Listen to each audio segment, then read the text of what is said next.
Good day to you. This is our Galactic bringing you our next in the series called Unimetrics, which is about spherical geometry. We're attempting to construct the universe from scratch. Very interesting that everything that we encounter is spherical. And the constituents of atoms are also spheres. And we're going to have some visual helps to assist us in our study of the construction of universal space, which may sound daunting. As Ralph Waldo Emerson so eloquently put it, let us interrogate the oracle before us. So we need to define our goals. For what I'm about to show you, the correct construction of the physical universe, according to the discoveries made in physics in the 20th century, it changes the basis of the game. And the answer is surprisingly simple. Keep looking up. The night skies are beautiful, and you might be able to catch the aurora. Galactic here with our main presentation. This will be a construction of spherical space so that it's easily visualized. To get at this curve with the correct geometry in order to interpret this curve, this is the Boschkovich force curve. The actual title, the nuclear force, also known as the strong force, the proton-proton interaction. The Boschkovich force curve was composed before the proton was known to science. So this does have two aspects which we do wish to get at, because this is a curve of the quantum limit. So that is our goal. This can be expanded. That is a free program, by the way. It's used by a great many educational institutions around the world, and I'll show that to you. This is basically a bitmap image of what you just saw from Geogebra about the geometry that we need in order to understand this. So that is our strategy in getting what is, after all, something quite simple. But in the course of investigating geometry down to its mathematical level, it turns out that we have two operators, but it is interesting that multiply and divide do not work on the line. Add and subtract do, but multiply and divide actually work on the sphere. A remarkable insight and quite simple. In order to understand the Boschkovich force curve and the nuclear force curve, which this depicts, identical with the Boschkovich force curve between two general particles, they're measured in the same units. It's range of separation in femtometers with force. So that's quite an interesting graph, which we will return to, and I hope you find it fascinating, as I did. I'll try to interest you right away with the very first presentation of that. You can see that there are two boxes there, and there are two concentric rings. These are circles, one inside the other. I'll be reading now from my brief notes. So you see, I begin by mentioning there are two lines in spherical space. This actually makes perfect sense once you're comfortable with the two-ness. The space must be componentized with two numbers. So I've capitalized on that fact and discovered a new number system, which is perfectly the same as our number system, but it is a two-component number system, and that is the spheric geometry with its natural number system. It's really that simple. So we will be constructing the space. This is the space we need to interpret that graph. The second of the two lines, but those are the two lines. One of them is the radial line that you see coming out as spokes. Think of that as one line. In the force mechanics, which we'll be getting into, because that's what Roger covered, that line is quite significant because it represents a pressure. It is a spherical pressure, which would be indicated physically by that line. But it's not the line that we think of linearly. It would be all of the rays coming out from the point. Well, that can be thought of as a pressure, which is due to a force. So that actually is also very significant and profound. Everything is going to be profound here, but I'll try not to diverge in order to make this brief. But this will be expanded at great length all the way through the equinox. So we've got a lot ahead, but this is, I hope you find, a most fascinating beginning. And quite simple. This can be taught to certainly high schoolers would get this. It's easier, actually, than the linear algebra system. But the trade-off there is getting used to two-componency. People who use complex numbers are somewhat familiar with that, certainly conceptually, because a complex number is simply a two-component number.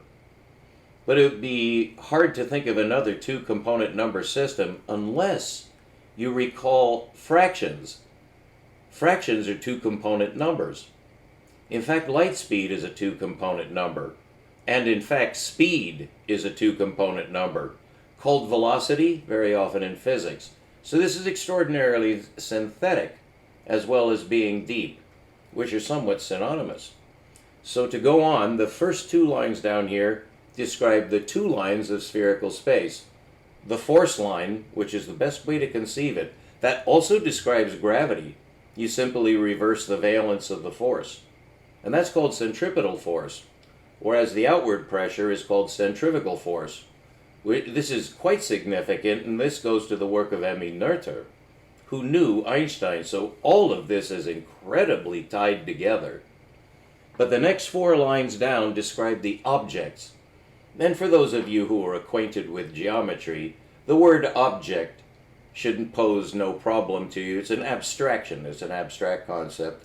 It's also used in programming, object-oriented programming. Very significant concept is the concept of an object, because it is the thing that contains structure. It's not numeric. It's structural, which is the other side of science, really. Numbers and structure go together, but they're not the same. But they're so closely allied, it's like electricity and magnetism. They're kind of one thing. And I help to push the envelope on that very, very useful conceptualization because it's so basic. So this is geometry, which is more basic than mathematics. That can be said, and I defend that because well, obviously I believe I'm correct, but I also see the other side. You could say that mathematics is more basic, and I think a lot of scientists prefer to say that. I don't, because I prefer my path. It's just, but you can't say one is better than the other, unless deep down inside you think one is. Well, I think I can prove one is. I think I already have, but you'll find that out right now, because the first object is only has one, and you'll see there are four objects. And in the list of those types, these are types of objects, because the second one down is plural. Surfaces, and then followed by regions, each of which there are three. This is basic geometry, and you see a pattern 1, 3, 3, 1. Those of you who know Pascal's triangle may just see something there, and it's not inappropriate at all. This is very synthetic and very basic. So that 1, 3, 3, 1 is due to the geometry of spherical space, which here is portrayed as circular space, but essentially there's really no difference. Of course there is in volume, but not in any other way. They look exact. When we look at the moon, we don't see a sphere, we see a circle. It turns out this does go pretty deep into the stuff that I discovered over the past 3 years, but actually that makes utter sense. It's not surprising, it's just kind of profound. So you do have three surfaces and three regions. Now I have not named those, but I will in a very short to come presentation. But I'll name them all anyway. In fact, I can show that to you right now by switching over to the LibreOffice document. And I believe I have that information. No, I'm talking about looking for... I may not have written... No, I didn't. Okay, I'm sorry. I have it in my notebook is what happened. So that... Oh dear, I apologize for that. That's a waste of your time. But we do want to just get through this quickly. That the three surfaces, two of them are labeled S in and S out. And you notice I didn't list the third. So what are we talking about when we say surface? It's these two concentric circles are surfaces. Well, why do I say there are three? It's because the surface has two sides, essentially. So you could say there's a surface going this way from the, oh, you can't see the pointer, I'm sorry. But from the inner circle, you could see it could go in or out. And from the outer circle, it could go in or out. So essentially, what I've deduced from that is there is a surface facing in. There's another surface facing out. From the inner ring, there's a surface that faces essentially naturally in. That's its nature, is to face in. And I'll tell you why in a moment. It also is profound. It has to do with centripetal and centrifugal force. So this inner surface has an inner surface. So it is the inner circle, and the inner circle has a preferred surface because the outer circle we already know has a preferred surface. We call the outside of the outer circle infinity. So it turns out that the reciprocal of the outer surface of the outer circle is reciprocal to the inner surface of the inner circle.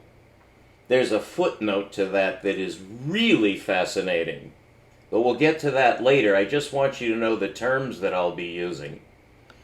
So that leaves one other surface. There's the inner circle facing in and the outer circle facing out. But there's the middle ring with the outer surface of the inner circle as its inner surface and the inner surface of the outer circle as the outer surface. That turns out to be the universe. So this is obviously not to scale.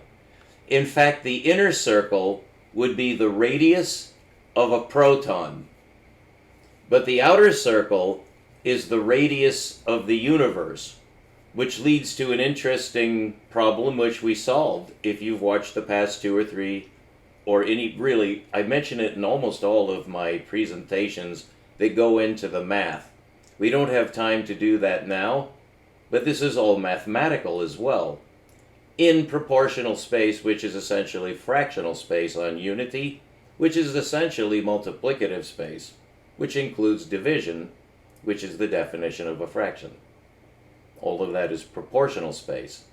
So the universe is in the annular ring. That would be the volume, the 2D volume between the two circles. That's the universe. It has an infinite outer surface, and it has a reciprocal infinite inner surface, the smallest of all numbers, which is so small that it's imaginary. It practically doesn't exist. The definition of the infinitesimal. This is the absolute definition of the infinitesimal, which causes it to make sense. And what really helps is this is integral space. The annular ring is integral space with respect to the infinitesimal at the center and the, you could say, the integral, this is a different integral, at the edge. The largest number, which is so large that it's imaginary also, because infinity is imaginary for that reason, is because our numbers don't reach to it. So therefore there's a limit to our numbers. That's the definition of a finite number system. That was discovered to be true in physical space by Max Planck in 1900.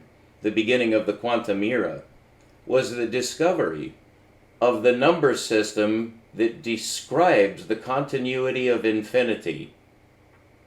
And I hope that whets your appetite. That's all we have time for now, because that's 20 minutes. But I sincerely hope you enjoyed this so far. We have a lot more to come, and we're going to be discussing that. But I hope you enjoyed this presentation. The nomenclature is fairly simple. The regions are simply, you see I should have a pointer, and in the next I'll have pointers. But the inner circle, the inside, is a region. What's outside the inner circle is a second region to the limit of the outer circle. And the third region is outside. The outside is infinity, which is imaginary. It's actually infinity over 1. And the center, which is obviously greatly out of proportion since you can see it, but so can physics now.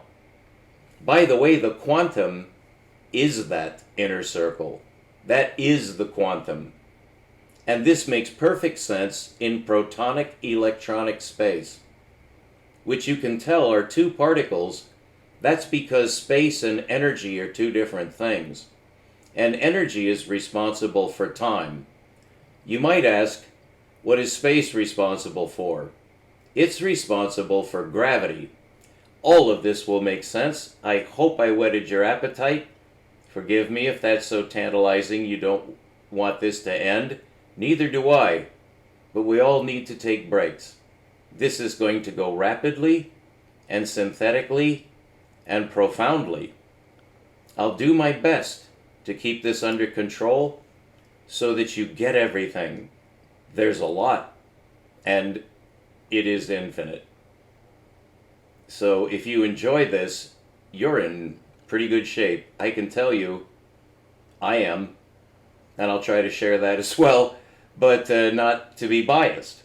I'll let you see what this is capable of, and then I'll show you the answer to the quantum paradox and the unification solution, no longer theory. There's more than that.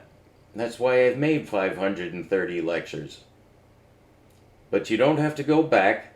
It was all in order to make this series. So if you're tuned in now, you're getting the creme de la creme de la creme, and I am actually pretty excited. So stay tuned and catch that aurora tonight if you can get a glimpse of it from wherever you are in the northern hemisphere. You may never get another chance. And may you see a total solar eclipse, because apparently that's one of the greatest blessings one person can bestow on another, is the sincere desire that you get to see a total solar eclipse. I did, remotely. You really want to be there.